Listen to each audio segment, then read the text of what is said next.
हमने आपको जौनपुर के बारे में बताया, वैसे देश के और ऐसे कई इलाके हैं जहां पर इन भेड़ियों ने लोगों को अपना निवाला बनाया, निशाना बनाया, उन्हें जख्मी करके छोड़ दिया है या मौत के घाट उतार दिया है। चलिए आपके सामने वो जानकारी जल्दी से रख देते हैं। साल 1900 की बात करें तो मध्य प्रदेश में 285 लोग, रिकॉर्ड 285 लोगों को भेड़ियों ने अपना शिकार बनाया था और लगातार वहां पर उस दौर में हमले हुए थे। 1980 और 86 के बीच यूपी में, उत्तर प्रदेश में 21 लोगों का भेड़ियों ने शिकार किया था, उन्हें मौत के घाट उतार दिया था। इसके अलावा 1993 से 1995 के बीच झारखंड के हजारीबाग में 80 बच्चों का शिकार किया गया था। बच्चे सबसे ज्यादा सॉफ्ट टारगेट है इन भेड़ियों के लिए, ऐसा लगता है। जब बार बार हम आपके सामने डिटेल्स रख रहे हैं तो आप भी समझ रहे होंगे। 1996 से 1997 के बीच भारत में भेड़ियों ने 74 लोगों को शिकार बनाया, उन्हें मौत का निवाला बना दिया। तो ये बड़ी जानकारी हम आपके सामने रख रहे हैं। इसके अलावा साल 1878 की भी हम आपके सामने जानकारी रखें।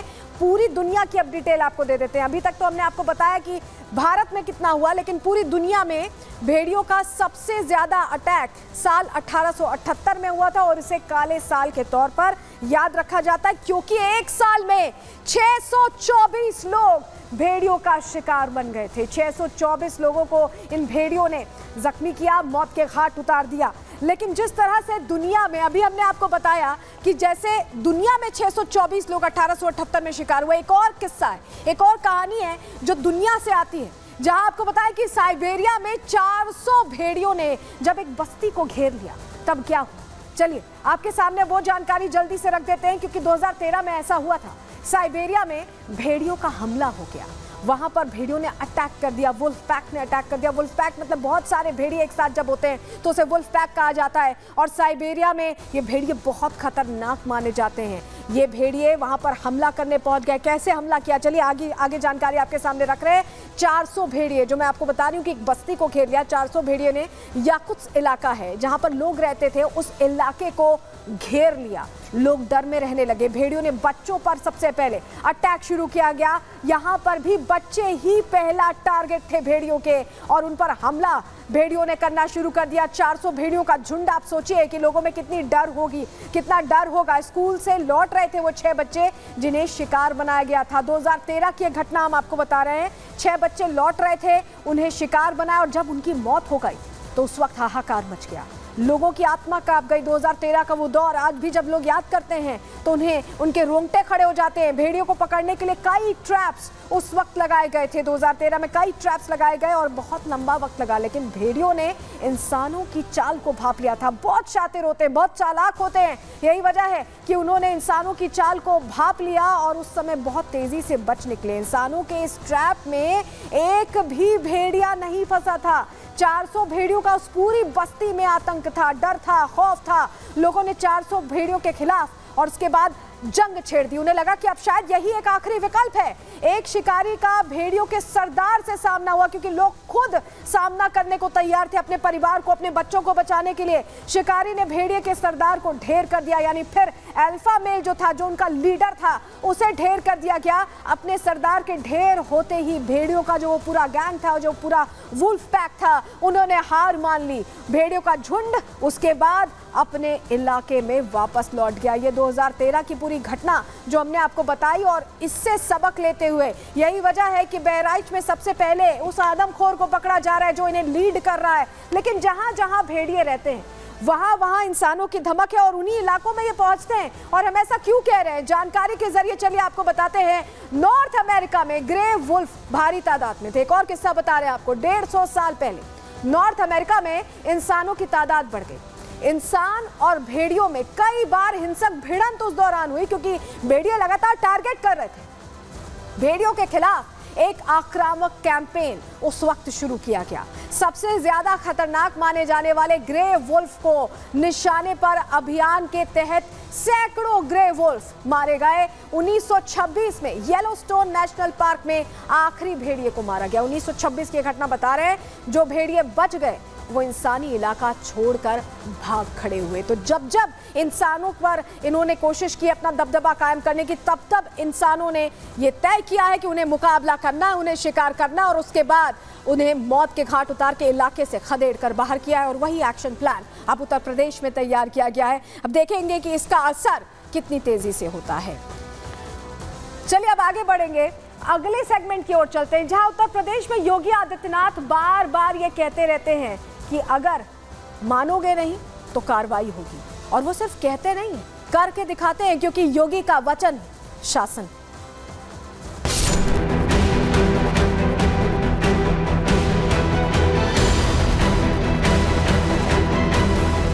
सात पीढ़ियों ने जो संपत्ति बनाई होगी उस संपत्ति से भी वंचित हो जाओगे। भ्रष्टाचारियों की इन संपत्तियों को सार्वजनिक उपयोग के लिए हम आज लेकर के आना चाहते हैं।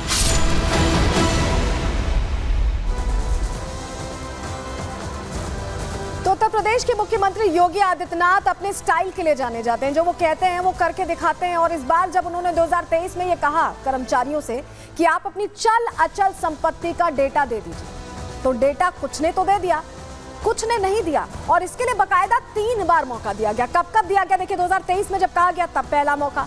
दूसरी बार मौका कब दिया गया? जब डेडलाइन को बढ़ा दिया गया। अगस्त के महीने की शुरुआत में उत्तर प्रदेश के मुख्यमंत्री ने दूसरी बार कहा कि जो रह रहा है वो अगस्त के आखिर तक, जो कर्मचारी जिसने अभी तक डेटा नहीं दिया है वो डेटा दे दे, नहीं तो कार्रवाई होगी। और कर्मचारियों ने शायद उस वक्त नहीं सुनी, और यही वजह है कि पगार रोक दी गई। कार्रवाई की जो बात कही गई थी वो कर दी गई, क्योंकि योगी सरकार ने बड़ा फैसला लिया। करप्शन के खिलाफ योगी सरकार का ये बड़ा एक्शन समझ लीजिए। 2.5 लाख के करीब कर्मचारी, सरकारी कर्मचारियों को बड़ा झटका लगा। ऑनलाइन संपत्ति का ब्यौरा ना देने पर बड़ी कार्रवाई की गई है। 2.5 लाख के करीब कर्मचारियों की, सरकारी कर्मचारियों की सैलरी को रोक दिया गया है। योगी सरकार ने कर्मचारियों को डेडलाइन दी थी, मानव संपदा पोर्टल पर देनी थी ऑनलाइन जानकारी। इसकी तारीख 31 तारीख तक तय की गई थी, क्योंकि इससे पहले जब कहा गया था तो फिर से याद दिलाया था योगी आदित्यनाथ ने, उनके अधिकारियों ने फिर से याद दिलाया था कि 31 तारीख तक की डेडलाइन है, पोर्टल पर सारी डिटेल भर दी जाए। लेकिन पोर्टल पर जिन्होंने डिटेल नहीं भरी, संपत्ति का डेटा ऑनलाइन नहीं दिया, उनकी सैलरी देने पर रोक लग गई। उनकी सैलरी, अगस्त महीने की सैलरी क्रेडिट नहीं हुई। चल अचल संपत्ति का पूरा ब्यौरा देना था, क्योंकि ये बहुत जरूरी है। बहुत से जो सरकारी कर्मचारी हैं वो पैसे बना रहे हैं, कहां से पैसों की उगाही कर रहे हैं, कहीं भ्रष्टाचार, कहीं अंदर खाने तो नहीं चल रहा है। इसको लेकर यह आदेश दिया गया था। इस आदेश का बड़ा मकसद था, लेकिन इस मकसद को शायद कुछ अधिकारियों ने, कुछ कर्मचारियों ने नहीं समझा। मुख्य सचिव ने 31 अगस्त तक डेटा देने को कहा था। 31 अगस्त से पहले भी मैंने आपको बताया कि 2023 में ये बात सबसे पहली बार कही गई। 2023 में कह दिया गया कि डेटा दे दीजिए। उसके बाद फिर याद दिलाया गया साल खत्म होने पर कि डेटा दिया कि नहीं। और उसके बाद 31 अगस्त का फिर से मौका दिया गया, यानी तीन बार ये मौका दिया गया कि आप डेटा दे दीजिए। लेकिन ब्यौरा नहीं दिया गया, और जब वो ब्यौरा नहीं दिया गया तब वेतन रोकने की हिदायत दी गई थी। मुख्य सचिव के आदेश के बाद भी हीला हवाली दिखाई दी, कहीं ना कहीं ढिलाई दिखाई दी। शायद कहीं कुछ गलती थी। कुछ कर्मचारी ऐसे थे जो बहुत टेक्नो सेवी नहीं थे, उनकी बात समझ में आती है, लेकिन कुछ कर्मचारियों ने जानबूझकर ये जानकारी छुपानी चाहिए। उनको लगा कि आई गई बात हो गई होगी, लेकिन आई गई नहीं हुई बात। कर्मचारियों की सैलरी रोक दी गई, फैसला ले लिया गया और उस पर इंप्लीमेंटेशन भी दिखाई दिया। हम क्यों कह रहे हैं कि 1 साल पहले योगी आदित्यनाथ ने कहा था, जरा सुनवा देते हैं उन्होंने क्या कहा था 1 साल पहले, जिसके बाद भी कर्मचारी समझे नहीं शायद, और यही वजह है कि उन्होंने बहुत हल्के में लिया उस बात को।